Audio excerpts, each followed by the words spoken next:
inside the train. And as always, keep an eye on your little ones. Para su seguridad, permanezca sentado y mantenga las manos, brazos, pies y piernas dentro del tren. Y cuide a los pequeños. Gracias.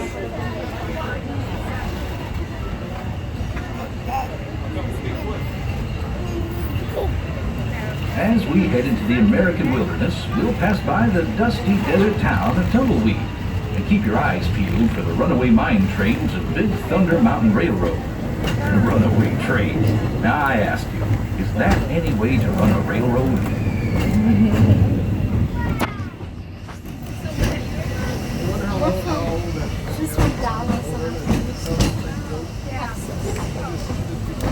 I feel right at home here in the prairies and forests of the American wilderness. These woods haven't changed much since the settlers started heading west. But nowadays, the rails can carry us safely through the wild, and a trip that used to take months can now be made in just a few weeks.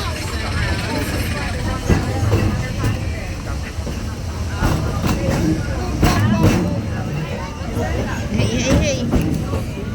Come here, babe. There's plenty of deer, antelope, and elk that feed along the banks of the river. And naturally, plenty of early settlers decided to put down stakes and live here too. Of course, those early settlers weren't the first to make their home